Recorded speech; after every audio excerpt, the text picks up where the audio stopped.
సిటీలో నిర్వహించిన శోభాయాత్రలో ఎమ్మెల్యే రాజాసింగ్ పాల్గొన్నారు. భారీ ఎత్తున రామభక్తులు జై శ్రీరామ్ నినాదాలు చేస్తూ పాల్గొన్నారు. వక్ఫ్ బోర్డు పేరు మీద లక్షల ఎకరాల భూమిని కబ్జా చేశారన్నారు రాజాసింగ్. ఇక గతంలో రామభక్తులు ఓర్పుతో ఉండేవారని, ఇప్పుడు ఏదైనా ఎదుర్కోవడానికి సిద్ధంగా ఉన్నారన్నారు. ఒకవైపు మోదీ, మరోవైపు యోగి, ఇద్దరి వైపు దేశం మొత్తం చూస్తుందన్నారు రాజాసింగ్.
आने वाला चुनाव मैं हमारे मोदी जी से निवेदन करना चाहूंगा कि बहुत ही जल्द घोषणा करे कि बहुत ही जल्द हम भारत को हिंदू राष्ट्र घोषित करेंगे। मोदी जी, आज भारत का हर वो हिंदू की डिमांड है कि भारत देश हिंदू राष्ट्र घोषित हो और हमारे दो का कानून भी पास हो, जनसंख्या निरंतर पे भी कानून पास हो। आज देखिए हम 5 हमारी 50 की स्कीम चल रही है लाला भाई, हम 5 हमारे 50 की स्कीम चल रही है। अब ये स्कीम नहीं चलने वाली लड्डू भाई, अब ये स्कीम नहीं चलने वाली। प्रधानमंत्री मोदी जी जनसंख्या पर भी निरंतर करेंगे और एक देश एक कानून भी पास करेंगे। और हमारे भाई की जरा क्या हुआ वो भी देख लो, लड्डू जी जरा आपकी टीम को भेज लो। हाल ही में पार्लियामेंट में एक बहुत ही अच्छा बिल पास हुआ लाला भाई, जो लोग लैंड जिहाद के नाम पर वक्फ बोर्ड का नोटिस भिजाकर, वक्फ बोर्ड का बोर्ड लगाकर, अब ये लोग बोर्ड नहीं लगा सकेंगे, ये लोग नहीं बोल सकेंगे, क्योंकि प्रधानमंत्री मोदी जी ने वक्फ बोर्ड में संशोधन का बिल पास कर दिया है। हमारा देश आजाद हुआ 1947 में, तो ये वक्फ बोर्ड वालों के पास 4000 एकड़ जमीन थी। कितने? 4000 एकड़ जमीन थी और इन मुल्लों के पास आज 9,50,000 एकड़ जमीन कहां से आई? पहले वाला भारत नहीं है जो पाकिस्तान हमला करता था उनको लव लेटर भेजता था। आज का भारत अगर पाकिस्तान से या कहीं से भी अगर बम गिरता है तो लव लेटर नहीं, सीधा मोदी मिसाइल जाती है और घर में घुस कर मारती है। आज हजारों एकड़ वक्फ बोर्ड की जमीन इन्होंने बेच दी है, कोई नहीं पूछने वाला। सस्ते दामों पर जमीनें इन्होंने किराए पे ली है, कोई नहीं पूछने वाला। ये लोग कहते हैं कि हम सुप्रीम कोर्ट जाएंगे, कुछ उखड़ने वाला नहीं है। कि एक कहता है कि हम 1947 वाला माहौल पैदा कर देंगे, तो दूसरा कहता है हम खून की नदियां बहा देंगे वक्फ बोर्ड कानून अगर वापस नहीं हुआ, तो तीसरा कहता है कि हम गृह युद्ध करेंगे। तो उन कहूंगा कि ये मुजरा करना రంగారెడ్డి జిల్లా మణికొండలో శ్రీ రామలింగేశ్వర స్వామి దేవాలయంలో సీతారాముల కళ్యాణం కన్నుల పండుగగా నిర్వహించారు. మున్సిపాలిటీ మాజీ వైస్ చైర్మన్ నరేందర్ రెడ్డి దంపతులు స్వామివారి కళ్యాణంలో పాల్గొన్నారు. ప్రతి సంవత్సరం సీతారాముల కళ్యాణం ఘనంగా నిర్వహిస్తున్నామన్నారు. భక్తులకు అన్నదాన కార్యక్రమం నిర్వహించారు. ఇక భక్తులకు ఎలాంటి ఇబ్బందులు కలగకుండా అన్ని ఏర్పాట్లు చేశారు దేవాలయ కమిటీ సభ్యులు. अस्मिन् देशे अस्मिन् राष्ट्रे अस्मिन् नगरे अस्मिन् मणिकोण्ड वासिनानां जातुः वर्णानां आयुः आरोग्य ऐश्वर्य अभिवृद्धि द्वारा अतिवृष्टि अनावृष्टि निवृत्ति द्वारा लोक कल्याण अर्थं कर्म अनन्तः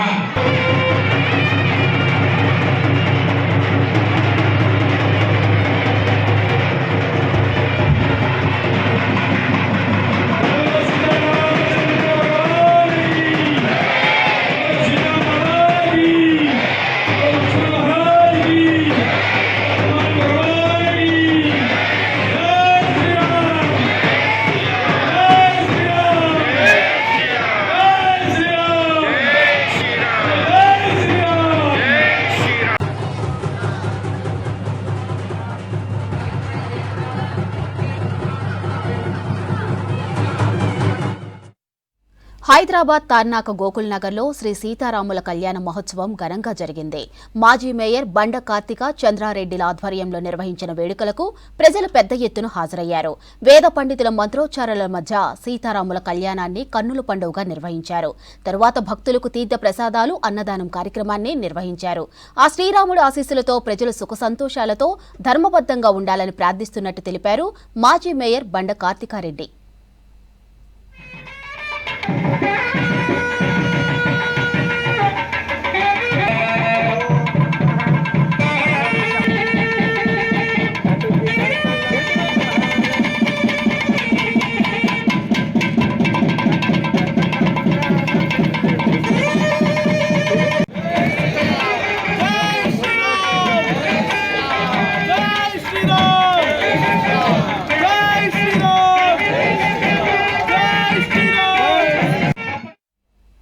రంగారెడ్డి జిల్లా బండ్లగూడలోని శివరామకృష్ణ దేవాలయంలో శ్రీ సీతారాముల కళ్యాణ మహోత్సవాన్ని కండుల పండుగగా నిర్వహించారు.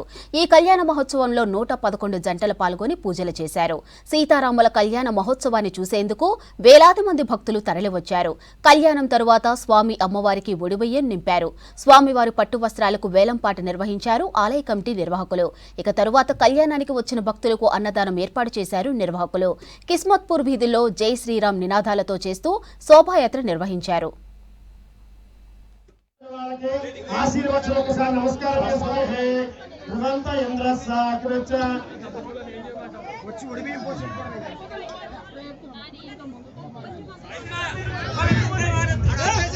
మన అన్నదాన సాధారణ భక్తులు వస్తారు. తర్వాత అందరూ భక్తులకు రాపించాల్సిందిగా మనం చేస్తున్నాము. నైవేద్యం పెట్టడానికి ఏర్పాటు చేసుకోవాలి.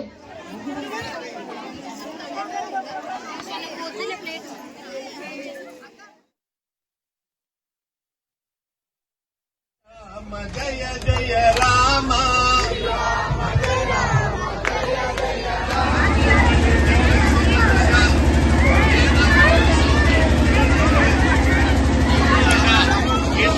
ప్రమాదం ఉంది.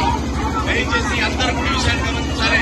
ఎవరో శ్రీరామచంద్ర ఓం నమః శివాయ నమః నమః శివాయ ఓం నమః శివాయ ఓం నమః శివాయ ఓం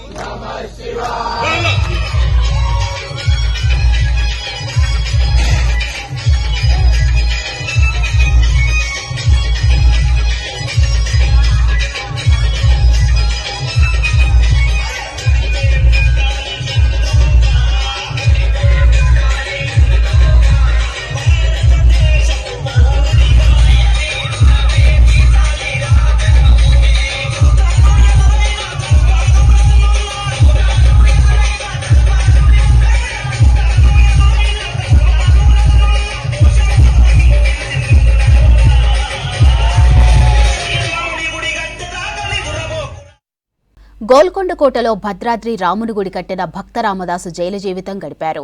ప్రజల పన్నులను తమకు ఇవ్వకుండా గుడి కట్టించారని అతని చెరసాలలో బంధించారు నిజాం రాజు. అయితే 12 ఏళ్ల పాటు బందీఖానాలోనే గడిపారు. అందులోని గోడలకు రాముడు, లక్ష్మణుడు బొమ్మలను గీశాడు. అందులో నుంచే భక్తి కీర్తనలు రాశారు రామదాసు. ప్రస్తుతం బందీఖానా నుంచి మరిన్ని డీటెయిల్స్ నరేంద్ర అందిస్తారు.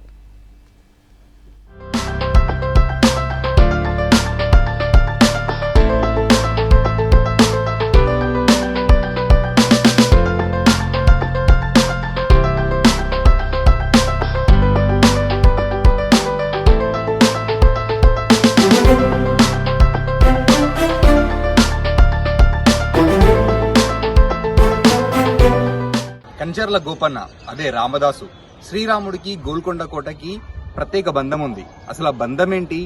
రామదాసుని గోల్కొండ కోటలో ఎందుకు బంధించారు? శ్రీరాముడు గోల్కొండ కోటకి ఎందుకు వచ్చాడు? ఒకసారి మనమే తెలుసుకుందాం.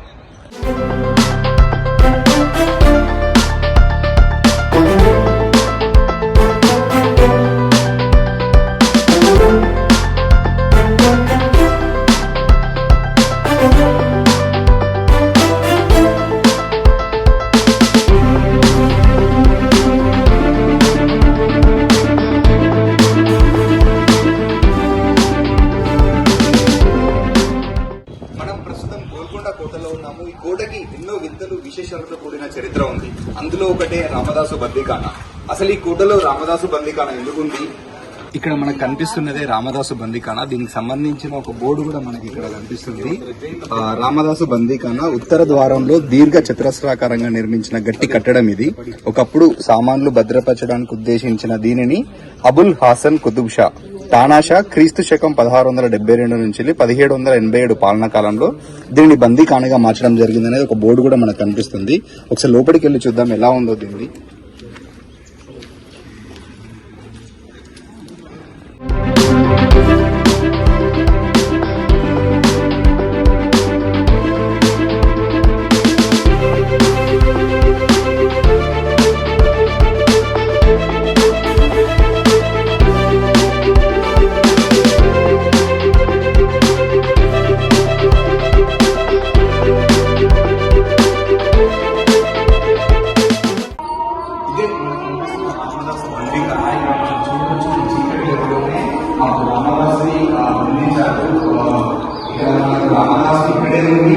కీర్తనలు రాశాడు, శ్రీరామునికి సంబంధించిన కీర్తనలు. అండ్ మనకు ఆ గోడ మీద కనిపిస్తున్న ఆంజనేయ స్వామి కావచ్చు, రామలక్ష్మణుల విగ్రహాలు కూడా రామదాసు చిత్రీకరించినవే, ఆయన గీసినవే. దాదాపు 11 నుంచి 12 సంవత్సరాల వరకు ఇదే బందీఖానాలో కఠిన శిక్షను అనుభవించాడు రామదాసు. మనకు తెలిసిందే చాలా మందికి రామదాసు అసలు పేరు కంచర్ల గోపన్న. ఆయనది ఖమ్మం జిల్లాలోని నీలకొండపల్లి గ్రామము. ఆయన మేనమామలు అక్కన్న మాదన్న అప్పటి నిజాం రాజు దగ్గర పనిచేస్తుండే వాళ్ళు. వాళ్ళ రికమెండేషన్ తోనే ఇక్కడ కంచర్ల గోపన్న పాల్వంచకి ఎంఆర్ఓగా ఉద్యోగం సంపాదించాడు. ఆ టైంలోనే అక్కడ భద్రాచలం, మనం చూసిన భద్రాచలం గుడి శిథిలమైన స్థితిలో ఉంటే చాలా మంది ప్రజల దగ్గర డబ్బులు వసూలు చేసి భద్రాచలం టెంపుల్ ని కట్టించాడు. అది కొంతమందికి నచ్చక ఇటు రామదాసుపై ఇటు అప్పటి నిజాం రాజుకి లేనిపోని మాటలు చెప్పడంతో ఆయన ఆగ్రహించిన రాజు రామదాసుని బంధించి ఆయన మహల్కి, ఆయన దర్బార్కి దగ్గరలో ఉన్న ఈ గదిలోనే ఆయనని దాదాపు 12 ఏళ్లు శిక్ష విధించారు.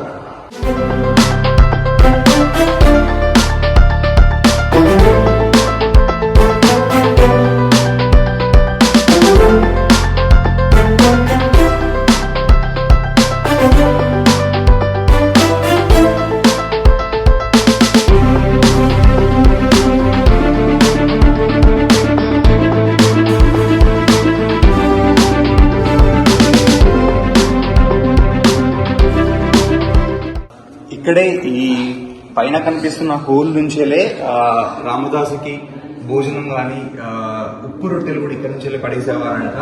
దాదాపు 11 సంవత్సరాలు అయితే కఠిన కారాగార శిక్ష అనుభవించాడు రామదాసు. ఇక్కడి 11 సంవత్సరాల్లోనే చాలా వరకు మనం సినిమాల్లో వినే పాటలు కావచ్చు, చాలా వరకు అయితే శ్రీరాముని కీర్తనలు ఆయన ఇక్కడే ఉండి రాశాడు. ఇక్కడే పాటలు పాడుకుంటూ తన జీవితాన్ని మొత్తం ఇక్కడే గడిపేశాడు అని చెప్పేస్తున్నారు. ఈ గోడల మీద కనిపించే ఇటు ఆంజనేయ స్వామిదైనా, రామలక్ష్మణుని విగ్రహాలైనా, ఇటు సరస్వతితో మొత్తం దాదాపు 19 దేవతలకు సంబంధించిన ఫోటోలు అయితే ఆయననే చిత్రీకరించాడు.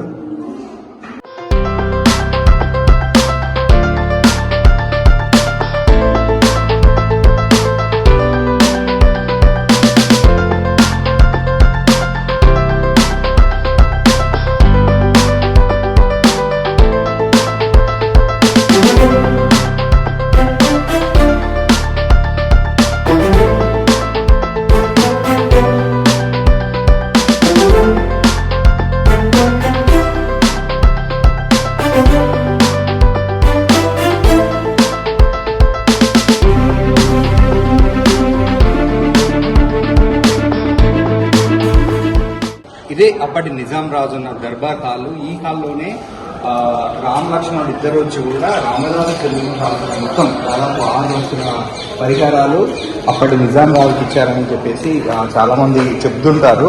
దాని తర్వాతనే నిజాం రాజు నిజంగా రామునికి భక్తుడిగా ఏర్పడిన తర్వాత బంధించిన దాదాపు 12 ఏళ్ళు కఠిన కారాశిక్ష విధించిన రామదాసుని విడిచిపెట్టినట్లు సమాచారం.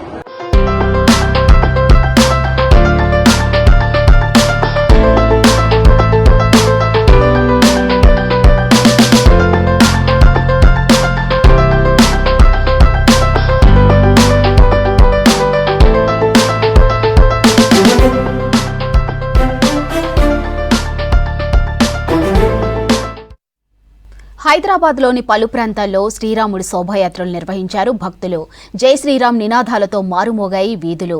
సిటీలో శోభాయాత్ర జరుగుతున్న తీరును పరిశీలించారు పోలీసులు. ఇక బంజారా హిల్స్లోని కమాండ్ కంట్రోల్ సెంటర్ నుంచి సిపి ఆనంద్ పర్యవేక్షించారు. ఎక్కడ ఎలాంటి సంఘటనలు జరగకుండా 20,000 మంది పోలీసులతో భద్రత ఏర్పాటు చేసింది ప్రభుత్వం.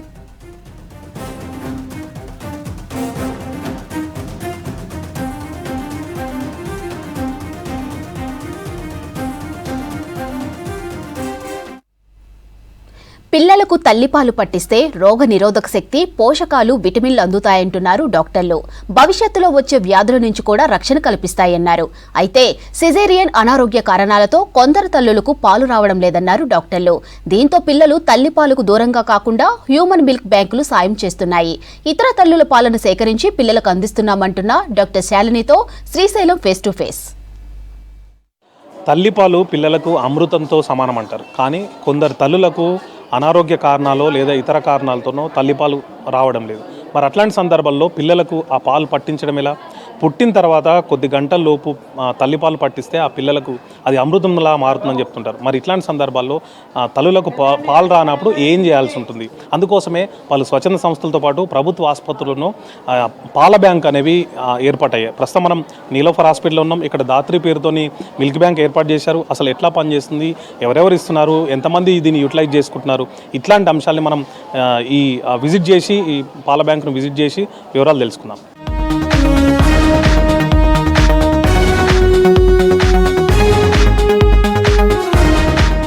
ఈ మిల్క్ బ్యాంక్ అనేది ఎప్పుడు స్టార్ట్ అయిందండి? దీని ఉద్దేశం ఏంటి? ఈ milk bank Dhatri milk bank Sushena foundation వాళ్ళది, ఎన్జిఓ బేస్డ్, నీలోఫర్ హాస్పిటల్తో కంబైన్గా స్టార్ట్ అయింది ఇన్ 2017. ఇప్పుడు 8 years అవుతుంది since it is functioning here. దీని మెయిన్ ఉద్దేశం ఏంటి అంటే చాలామంది తల్లులు బిడ్డలు ఎన్ఐసియూలో అడ్మిట్ అవ్వడం వలన పాలు వేస్ట్ అయిపోతున్నాయి. ప్లస్ అవసరమైన బేబీస్కి తల్లికి పాలు రావడం లేదు. ఈ రెండు మీట్ అవ్వడానికి అవసరం ఉన్న బేబీస్కి తల్లిపాలు అందాలి అనే ఏకైక ఉద్దేశం కోసం ఈ milk bank, donor milk bank, human milk donor milk bank, అంటే మనుషుల నుంచి తయారు చేసిన పాలు, ఫార్ములా మిల్క్ని తగ్గించడానికి, ఆ వాడకంని తగ్గించడానికి ఈ మిల్క్ బ్యాంక్ అన్నది ఉపయోగంలోకి వచ్చింది. ఎందుకు తల్లులకు పాలు రావట్లేదు? ఏమైనా రీజన్స్ ఉన్నాయా? తల్లిపాలు రాకపోవడానికి రీజన్స్ అంటే ఫస్ట్ ఆపరేషన్ ద్వారా కాన్పులు అవుతూ ఉంటాయి, అనెస్థీషియా ఎఫెక్ట్ ఉంటుంది, నొప్పి ఉంటుంది, స్ట్రెస్లో ఉంటారు, అండ్ కొన్ని కాంప్లికేటెడ్ డెలివరీస్ ఉంటాయి. సో తల్లి అన్నది వీక్ అయిపోవడం వలన యాక్చువల్లీ అయితే బిడ్డ పుట్టిన వెంటనే రొమ్ము చీక్పించాలి. బట్ తల్లి ఆ కండిషన్లో ఉండకపోవచ్చు, ఆ నొప్పి భరించలేక ఆర్ ఆపరేషన్ అయిన వెంటనే. అప్పుడు అండ్ ఫస్ట్ ప్రెగ్నెన్సీ, మొదటి కాన్పు ఉన్న వాళ్ళకి కూడా రొమ్ము అన్నది ముందు నుంచే 6వ నెల నుంచే తను రొమ్ము మసాజ్ చేసుకుని నిప్పుల్ పుల్లింగ్ ఆయిల్ మసాజ్ చేసుకుంటే కనుక రొమ్ము ఓపెన్ అవుతుంది. అలా చేసుకోకపోవడం వలన కూడా ఇనీషియల్ 3 to 4 days మిల్క్ అన్నది చాలా తక్కువ వస్తుంది.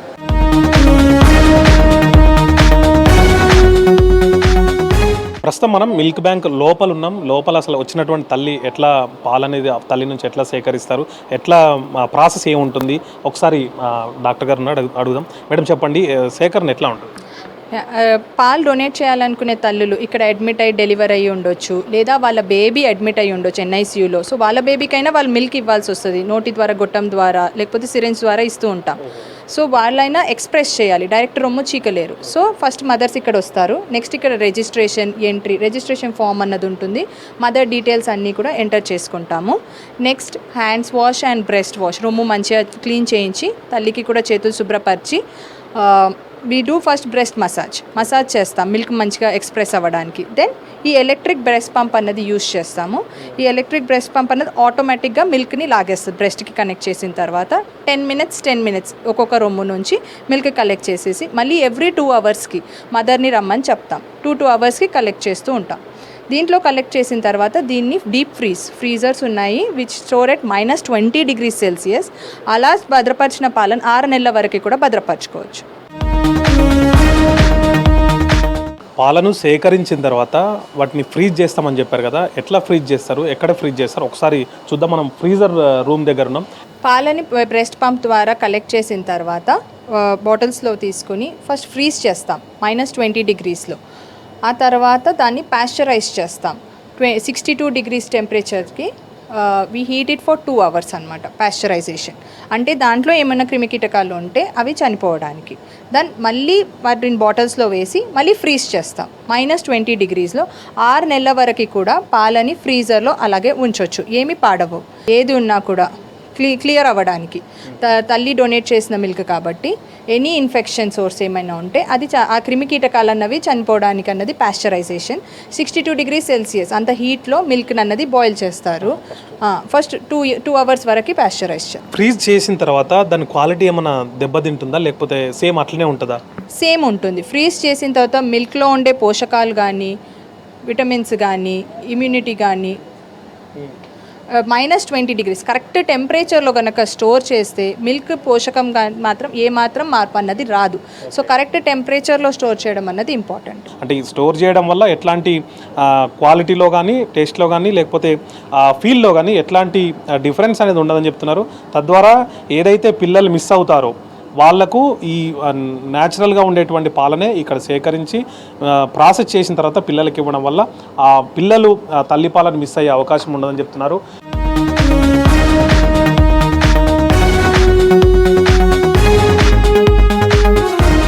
ఈ మిల్క్ బ్యాంకులు ఏవైతే ఉన్నాయో, హ్యూమన్ మిల్క్ బ్యాంకులు అనేవి పిల్లలకి అటు తల్లికి చాలా ఉపయోగకరంగా ఉంటుందని చెప్తున్నారు. ఖచ్చితంగా ఎవరైతే తమ పిల్లలకు పాలు పట్టిన తర్వాత ఎక్సెస్ పాలు ఉంటాయో ఆ పాలు ఖచ్చితంగా ఇక్కడికి వచ్చి డొనేట్ చేయాలని చెప్తున్నారు.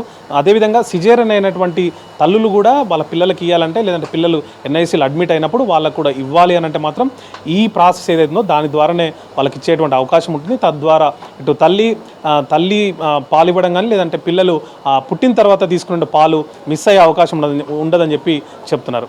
కెమెరామెన్ శ్యామ్తో శ్రీశైలం, V6 News, హైదరాబాద్. సిటీలో గురువారం గంటపాటు వర్షం దంచుకొట్టింది. అయితే ఆ వానకు నగరం అతలాకుతలమైంది. వర్షానికి వివిధ పనులపై బయటకు వచ్చిన వాహనదారులు తీవ్ర ఇబ్బందులు పడ్డారు. రోడ్లపై నీరు నిలవడంతో ట్రాఫిక్ సమస్య ఏర్పడింది. భారీగా రోడ్లపై నీళ్లు నిలిచే ప్రాంతాల్లో బల్దియా నిర్మించిన నీటి సంపులు కొంతవరకు పనిచేశాయి. అయితే సంపులో నిండిన నీటిని ఎప్పటికప్పుడు మోటార్ల ద్వారా డ్రైనేజ్ లైన్లోకి పంపడంతో కొంతమేర ట్రాఫిక్ ఇబ్బందులు తప్పాయి.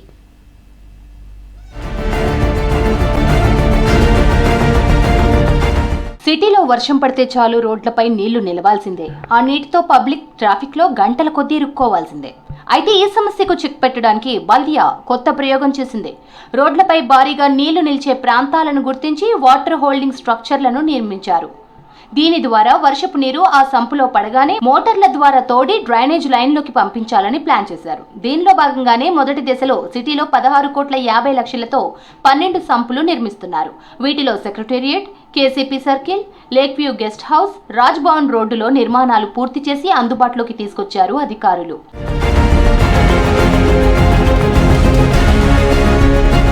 గురువారం నగరంలో సడన్ గా భారీ వర్షం కురిసింది. ఈసారి కూడా కొన్ని ప్రాంతాల్లో భారీగా నీళ్లు నిలిచాయి. గతంలో మాదిరిగానే భారీగా నీళ్లు రావడంతో వాహనదారులు ఇబ్బందులు పడ్డారు. దీంతో వాటర్ సంపుల్లో మోటార్స్ ఆన్ చేసి వాటర్ క్లియర్ చేయించారు అధికారులు. ఒక్కో వాటర్ సంపులో 25 HP మోటార్ పంపులను ఇన్స్టాల్ చేశారు.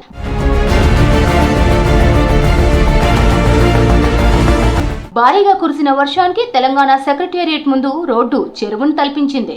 రహదారులపై భారీగా నీరు చేరడంతో అటుగా వెళ్లే వాహనదారులు తీవ్ర ఇబ్బందులు ఎదుర్కొన్నారు. ఈ సమస్యను అధిగమించేందుకు సెక్రటేరియట్ బస్టాప్ వద్ద 10 లక్షల లీటర్ల కెపాసిటీతో వాటర్ హోల్డింగ్ స్ట్రక్చర్ను నిర్మించారు. కానీ అందులో మోటార్ను ఇన్స్టాల్ చేయకపోవడంతో సంపు నిండి మళ్లీ యథావిధిగా చెరువును తలపించింది. ఈ సమస్యను గుర్తించిన అధికారులు ఆ సంపులో మోటార్ బిగించారు. మరోసారి భారీ వర్షం వచ్చినా సెక్రటేరియట్ వద్ద ఎలాంటి వరద ఇబ్బందులు ఉండవంటున్నారు ఇంజనీరింగ్ విభాగం అధికారులు.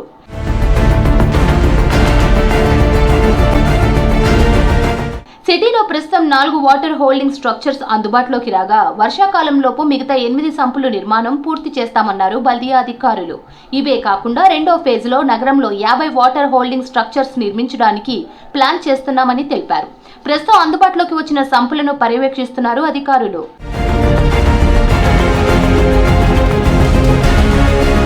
సిటీలో వాటర్ హోల్డింగ్ స్ట్రక్చర్స్ మరిన్ని అందుబాటులోకి తీసుకురావాలని కోరుతున్నారు నగరవాసులు.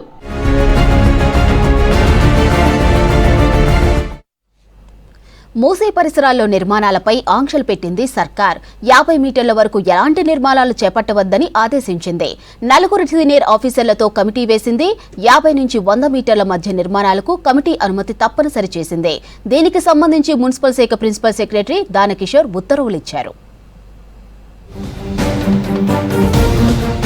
మూసీ ఈసా నదుల వెంట ఇష్టారాజ్యంగా కొత్త నిర్మాణాలు చేస్తుండడాన్ని ప్రభుత్వం సీరియస్ గా తీసుకుంది. Musi river front development corporation limited తో చేపట్టనున్న మూసీ పునరుజ్జీవన కార్యక్రమానికి వాటితో ఇబ్బందులు రాకుండా చర్యలు చేపట్టింది.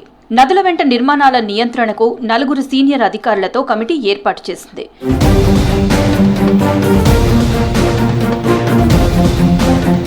Director and town country planning, GHMC chief planner, HMDA planning director, Musi corporation జేఎండీలతో కమిటీ ఏర్పాటు చేస్తూ మున్సిపల్ శాఖ ప్రిన్సిపల్ సెక్రటరీ దానకిషోర్ ఉత్తర్వులు ఇచ్చారు. మూసీకి 50 మీటర్ల వరకు బఫర్ జోన్లో ఎలాంటి కొత్త నిర్మాణాలు చేపట్టవద్దని, అలాగే 50 నుంచి 100 మీటర్ల వరకు మాస్టర్ ప్లాన్ ఖరారయ్యే వరకు కొత్త నిర్మాణాలకు అనుమతులు ఇవ్వొద్దని ఆదేశించారు. మూసీ వెంట కొత్త నిర్మాణాల పర్మిషన్ల కోసం వచ్చే అప్లికేషన్లు కొత్త కమిటీ క్లియర్ చేశాకే ముందుకు వెళ్లాలన్నారు.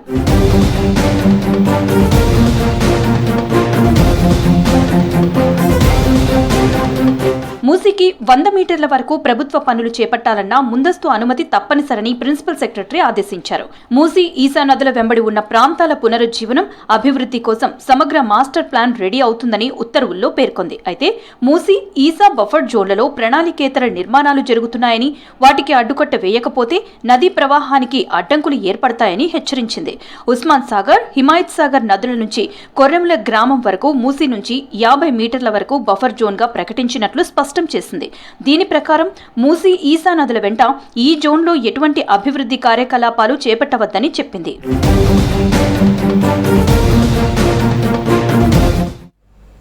సిక్ సమాజ్ వారు అందిస్తున్న సహకారాన్ని అందిపుచ్చుకోవాలన్నారు వరంగల్ సిపి సుప్రీత్ సింగ్. ఇక సికింద్రాబాద్ లయన్స్ క్లబ్ లో తెలంగాణ సిక్ సిటిజన్ ఆధ్వర్యంలో జరిగిన కార్యక్రమంలో అధికారులు, వ్యాపారులు పాల్గొన్నారు.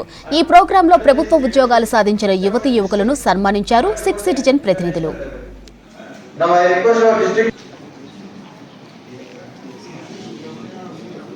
ఈరోజు మా కమ్యూనిటీకు ఒక పెద్ద సంతోషజనకమైన దినము. అవర్ ప్రియుడు ఓంకార్ సింగ్ గారు ఈ ఫంక్షన్ అరేంజ్ చేసి 18 అవర్ యంగ్ అవర్ యూత్కు వాళ్ళకు గవర్నమెంట్ జాబ్ వచ్చింది. ఆ సందర్భంగా ఈ ఫంక్షన్ ఆయన ఆర్గనైజ్ చేశారు. ఆల్ ప్రెసిడెంట్ ఆఫ్ గురుద్వారాను పిలిచారు. All our eminent Sikh personality like Dr. Reshma Kaur ji, Sardar Gurcharan Singh ji Bakka, Sardar Arvinder Singh ji, and all others who have put forth a great job in the community. వాళ్ళందరినీ పిలిపించి వాళ్ళను felicitate చేసి ఒక పెద్ద programme ఆయోజన చేసిండు. I've come to attend a function organized by Sikh Citizen Forum Telangana, and they have felicitated about 18 people, 18 लोगों को उन्होंने आज फेलिसिटेट किया है। इन सबको गवर्नमेंट जॉब मिला है। तो ये सारे Sikh young boys and girls हैं जिसको इन्होंने फेलिसिटेट किया है। तो ये हमारे बहुत फ़ख्र की बात है हमारे कम्युनिटी के लिए जो इन्होंने इन सबको गवर्नमेंट जॉब मिला है। तो हमारा ये कॉलेज जो गुरु नानक देव इंजीनियरिंग कॉलेज है ये 45 इयर्स से वहाँ हम चला रहे हैं। तो मैक्सिमम बच्चे हमारे नॉर्थ इंडिया से थे पहले। अभी हमारे बच्चे सारे बिदर और अराउंड एरियाज कर्नाटका, आंध्रा, तेलंगाना से हैं और थोड़े से नॉर्थ इंडिया से भी हैं। तो हमारे जो मेरिटोरियस 6 स्टूडेंट्स हैं उनको हम फ्री स्कॉलरशिप देके इंजीनियरिंग एजुकेशन स्पॉन्सर करते हैं। వికారాబాద్ జిల్లా కుల్కచర్ల మండలం ఇప్పాయిపల్లిలో దారుణం జరిగింది. పట్టపగల ఇంట్లో ఒంటరిగా ఉన్న నరసమ్మ అనే మహిళపై దాడి చేసి 3 తులాల పుస్తెల తాడు, 3 తులాల బంగారు నాను ఎత్తికెళ్లారు దొంగలు. బాధితురాలి కుటుంబ సభ్యులంతా శ్రీరామనవమి కళ్యాణ మహోత్సవానికి వెళ్లగా ఈ ఘటన చోటు చేసుకుంది. మహిళ మెడలో నుంచి బంగారం రాకపోవడంతో స్క్రూ డ్రైవర్తో ఆమెపై దాడి చేసి బంగారం చోరీ చేశారు. ఈ ఘటనలో ఆమె మెడకు తీవ్ర గాయాలయ్యాయి. ఇంట్లో అపస్మారక స్థితిలో పడి ఉన్న నరసమ్మను గుర్తించి హాస్పిటల్కు తరలించారు కుటుంబ సభ్యులు. ఇక ఈ ఘటనపై కేసు నమోదు చేసి దర్యాప్తు చేస్తున్నారు పోలీసులు. గ్రామం కులక్షర్ల మండల్ వికారాబాద్ డిస్టిక్. అయితే మేమందరం గుడి దగ్గరికి వెళ్ళినాం. ఈరోజు శ్రీరామనవమి కదా, పూజ దగ్గరికి వెళ్ళినాం. పూజ దగ్గరికి వెళ్తే మా అత్త ముక్కతో ఇంటికాడ ఉండే ఎవరో తెలియని వ్యక్తులు వచ్చి 2 తులాల పుసలతాడు ఉంటుంది, తెలియదు ఎంతమంది ఉన్నారో తెలియదు, వచ్చి నాను పుసలతాడు తెంపుకొని ఆమెను కొట్టి పడేసి వెళ్ళిపోయారు. మేము గుడి దగ్గర నుంచి వచ్చి చూసి అంబులెన్స్ మాట్లాడుకొని తోలుకొచ్చినాం. స్కూల్ డ్రైవర్ తోటి అంతే, అది వెళ్ళలేదు కదా, తెంపారు, దాంతో ఓడేసి తెంపారు. తల మొత్తం గాయాలేని అంతే, తల గాయాలు ఉన్నాయి, మొత్తం మెడ చుట్టూ మొత్తం గాయాలు ఉన్నాయి. కొట్టారు, ఇష్టం వచ్చినట్టు కొట్టారు. సీరియస్గా ఉంది. మాట్లాడు నల్గొండ జిల్లా నాగార్జునసాగర్ డ్యాం పరిధిలో మరోసారి అగ్ని ప్రమాదం జరిగింది. ఎత్తు డ్యాం దగ్గర మంటలు చెలరేగాయి. ఇక ఎత్తు డ్యాంపై ఉన్న సీసీ కెమెరాలు, విద్యుత్ వైర్లు ధ్వంసమయ్యాయి. 4 రోజుల్లో 4వసారి అగ్ని ప్రమాదం జరిగింది. ఘటనా స్థలానికి చేరుకున్న ఫైర్ సిబ్బంది మంటలను అదుపు చేశారు.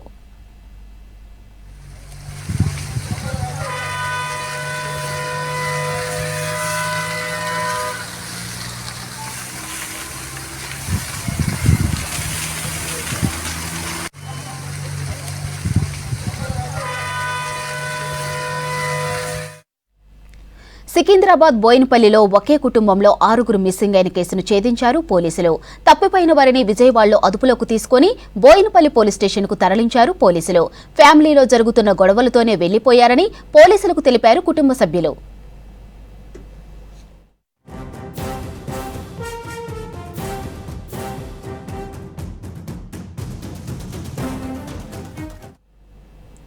మోదీ నాయకత్వంలో దేశంలో అవినీతి రహిత పాలన కొనసాగుతుందన్నారు రాజ్యసభ సభ్యుడు లక్ష్మణ్. ఇక మోదీ పాలన చూసి ఢిల్లీ, మహారాష్ట్రలో బీజేపీ గెలిచిందన్నారు.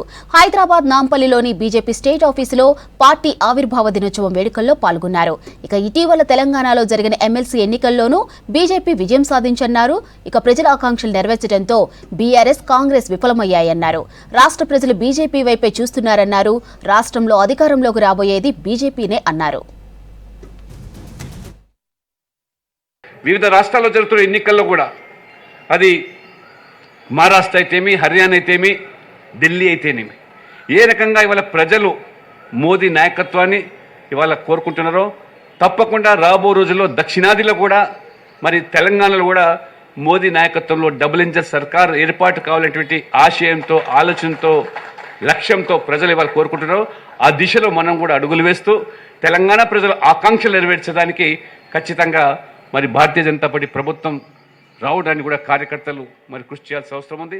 ఏ రకంగా పార్లమెంట్లో 8 స్థానాలు మరి ఎంపీలను గెలిపించుకోవడమే కాకుండా 35% ఓట్లు సాధించి మొన్న జరిగిన ఎమ్మెల్సీ ఎన్నికల్లో కూడా భారతీయ జనతా పార్టీనే అజేయంగా నిలిచి 2 స్థానాలు సాధించుకున్న విషయాన్ని కూడా ఇవాళ కార్యకర్తలు గమనించారు. కాబట్టి ఇంతేకాదు, మన జరిగినటువంటి వివిధ రాష్ట్రాల్లో స్థానిక సంస్థలు ఎన్నికలు జరిగాయి. అది ఉత్తరాఖండ్లో కానివ్వండి, లేదా ఛత్తీస్గఢ్లో కానివ్వండి, హర్యానాలో కానివ్వండి, గుజరాత్లో కానివ్వండి, ఏకపక్షంగా ప్రజలు మరి 100% బీజేపీని ఆదరిస్తున్నారు, గెలిపిస్తారంటే కేవలం అభివృద్ధి ఎజెండా, నరేంద్ర మోడీ గారి అవినీతి రహిత పాలన, కుటుంబ రహిత పాలన ఈరోజు ప్రజలను ఇవాళ బీజేపీ వైపు మరి ఏ రకంగా ఆకర్షింపబడుతున్నదో దయచేసి తెలంగాణ కార్యకర్తలుగా కూడా ఇవాళ మన ప్రత్యర్థి పార్టీలు కులం పేరు మీదనో, మతం పేరు మీదనో, ప్రాంతం పేరు మీదనో, భాష పేరు మీదనో విడదీసేటువంటి కుట్రలు భగ్నం చేస్తూ మోదీ గారి నాయకత్వంలో చేపడుతున్న అభివృద్ధి ఎజెండాతో ప్రజల్లోకి వెళ్ళి ఈ వ్యవస్థాపక దినోత్సవ సందర్భంగా పార్టీ ఇచ్చిన కార్యక్రమాలు ఈరోజు రేపు ప్రతి వార్డులో, ప్రతి పల్లెలో, ప్రతి ఇంటి మీద కూడా మన పార్టీ జెండాను ఎగరవేసి రాబో స్థానిక సంస్థల ఎన్నికలు కూడా ఖచ్చితంగా బీజేపీ గెలుపుకు దోహదపడే విధంగా కార్యకర్తలు పూనుకుంటారని చెప్పి